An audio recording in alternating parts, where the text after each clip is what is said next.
বাংলাদেশ আওয়ামী নবীন লীগ পবিত্র মক্কা কেন্দ্রীয় কমিটির অভিষেক ও পরিচিতি সভা অনুষ্ঠিত হয়।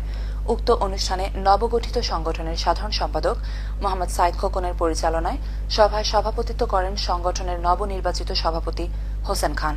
উক্ত অভিষেক অনুষ্ঠানে প্রধান অতিথি হিসেবে উপস্থিত ছিলেন বাংলাদেশ আওয়ামী নবীন লীগ সৌদি আরবের উপদেষ্টা ও জেদ্দা আওয়ামী পরিষদের কেন্দ্রীয় কমিটির নেতা সেলিম আহমেদ। সভায় বক্তব্য রাখেন ফরিদুল ইসলাম, মোহাম্মদ মামুন রাজন, আব্দুল আজিজ, বাবুল হোসেন, মোহাম্মদ লিটন, মোহাম্মদ জহির, মোহাম্মদ তাফসির, সিদ্দিকুর রহমান ও মোহাম্মদ গাজী সহ আরো অনেকেই।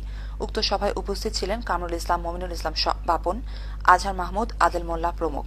সভায় বক্তারা বলেন, বাংলাদেশ আওয়ামী নবীন লীগের উপদেষ্টা ও বাংলাদেশ মাননীয় প্রধানমন্ত্রীর তথ্য বিষয়ক উপদেষ্টা শেখ সজীব ওয়াজেদ জয় ও বাংলাদেশ আওয়ামী নবীন লীগের প্রতিষ্ঠাতা সভাপতি লুৎফুর রহমান সুইট ভাইকে ধন্যবাদ জানিয়ে বাংলাদেশ মাননীয় প্রধানমন্ত্রী জননেত্রী শেখ হাসিনার ডিজিটাল বাংলাদেশ করার লক্ষ্যে বাংলাদেশ আওয়ামী নবীন লীগ মক্কা শাখার সকল সদস্য একযোগে কাজ করে যাবেন। এবারে